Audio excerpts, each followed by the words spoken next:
Hey guys, my name's Brad. My name's Jalen. We are a father-son game development team. We call ourselves Sundae Buoy. Today we're going to be playing through our 15-level demo that's publicly available now of our game Renzye. Renzye is a precision 2D platformer that's designed to be kind of easy to pick up, but it gets really hard.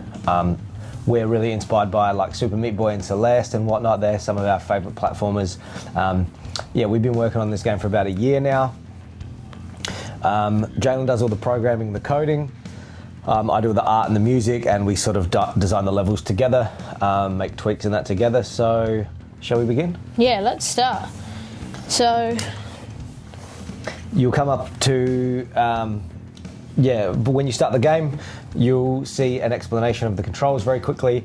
It's worth looking at. They're only very basic, but they're super important because you won't get through the levels without them. Here's the first level. It teaches you the main mechanics of the game, jumping and then going on the wall and stuff like that, doing wall jumps. And then over here, you jump down and you got to hold the right trigger and you do the heli spin. What we call the heli spin? Or it just kind of makes you hover. So the rules with the heli are that Renzye will begin to flash red when he starts running out of heli spin. The heli spin is then reset when you're on the ground. It doesn't reset when you're on the wall. He has a single jump. He has a single, what do you call it? There you go, you keep going. Oh. You have a single jump and a single use heli. It resets on the ground only. Each character has unique special moves. They're all done by the same buttons. But they're all different from one another. So here's like the no gravity section of the level. You have very slow acceleration and deceleration. You can just sort of slowly float around. These levels get deceivingly hard though. We're still tweaking these, but this is just an early in-game level that kind of shows it. Sort of in its first sort of iteration of it, the first level that you come up against it. Yeah, so here we introduce like shortcuts. You can like go down here, that might be a bit too hard though. So if I start real quick. Then you can jump, you just got to find them, you jump up through here, and then you can just walk straight through to the other side. And there's lots of them in the game. There's actually another one in this level, but we're going to let you see if you can discover them for yourself.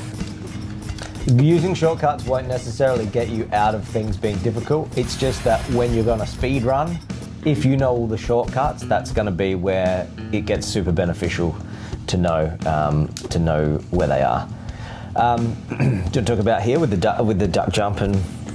Yeah, so in this level, you might try and duck jump up. You can't reach it. You need that key. You can't reach it. So yeah. With a bit of exploration, you'll notice that the screen extends and we see a computer. And we also see a dead scientist and someone watching from above. There are story threads.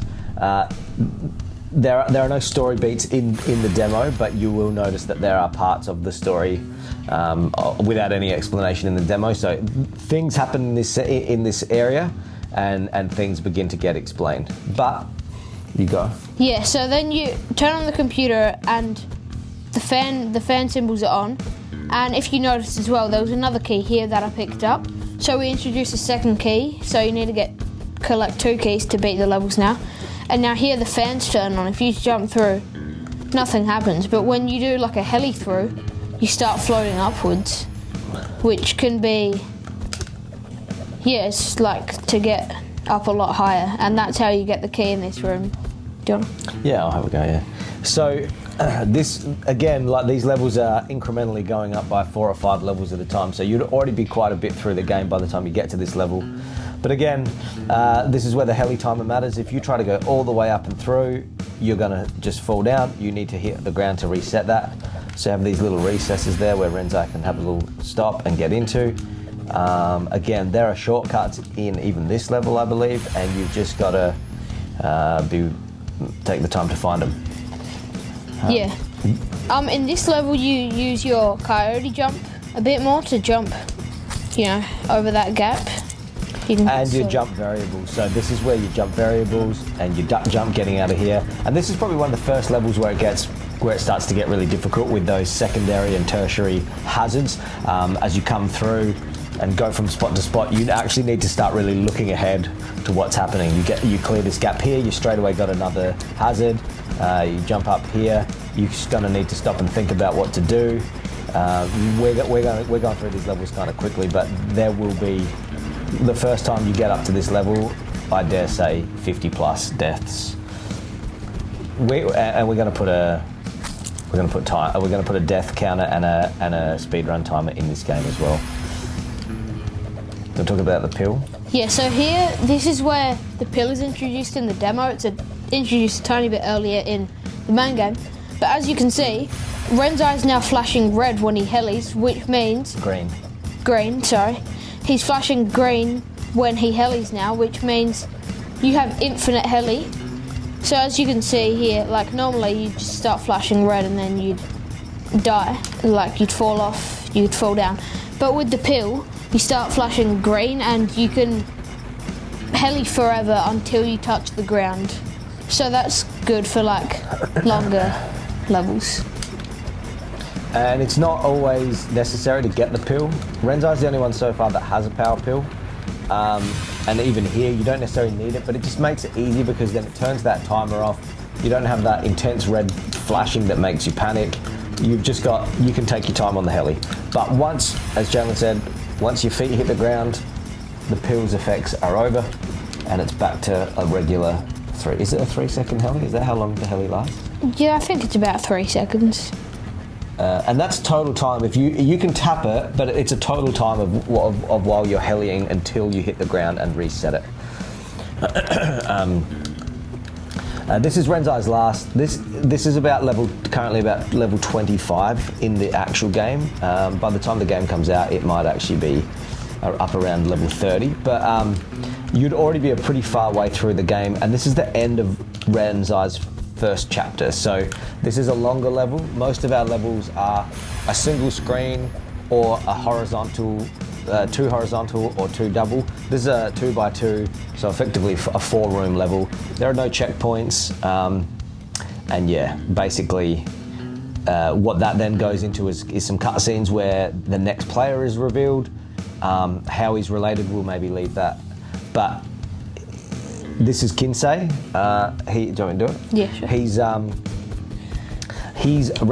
of Renzye's brothers, so there's 3 brothers. So here we will notice that we can get this jump and we go, all right,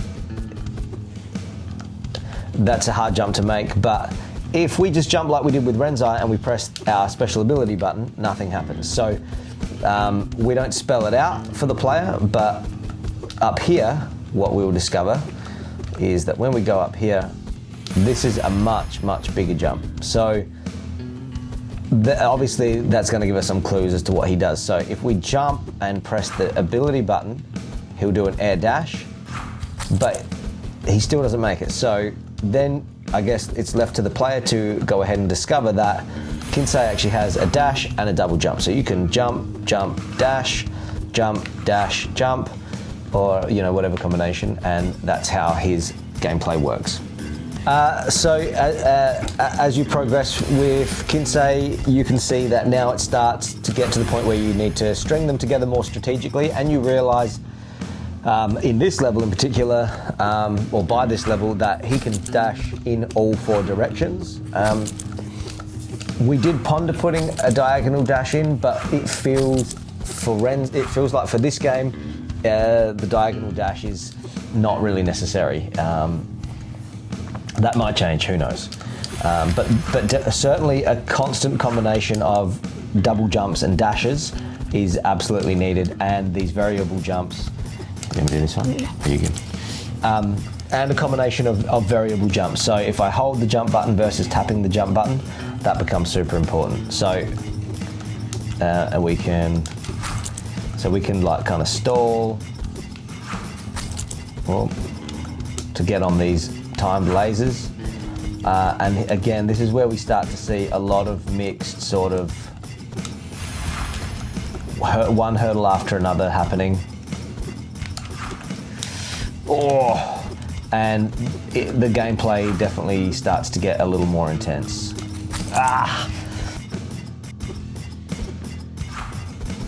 Yeah, so we're really big on having that death and respawn loop not feel too punishing at all.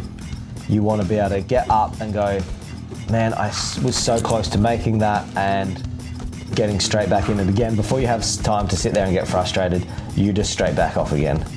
There's no point sitting there, oh gosh. There's no point sitting there and having time to be like, God damn it, I gotta start again. Most of the levels are very short, single or double room length, so the player can get straight back into it. All right, now let me get out of here. Oh gosh. Okay. Yeah. So Kinsei becomes a practice in precision, whereas Renzye is a little more. You can think about a little more, and you feel like you have a little more time to think. Kinsei is definitely like you got to think and look ahead a little more, and really plan out like where the jumps are a full press, where they're a small press or a small tap. Yeah, but there's not even any enemy hazards in this level. It's just a matter of dexterity and your skills to sort of jump through and tap off walls, full press off walls, full press on jumps, little taps on jumps, and really use the nuance in the mechanics to get through. Yeah, and with like here you can see if I hold it, I keep my dash momentum. But if I just tap the direction of the dash, then I can sort of cancel. Hold on. If you just tap the direction of your dash, you can like cancel the momentum, which can be like snappier. So like if I just want to stop there, I can just stop by just letting go of the direction that I'm dashing in, which can be good for like harder spots to get through. Such as? This is the last level of the demo. If you've played the demo and you've made it this far, like, solid effort, because it's not an easy game. It's not intended to be an easy game. There are much harder levels in the actual game, but we didn't want people to feel like it was too unforgiving when you haven't had lots of levels to get your chops up on this game. But yeah.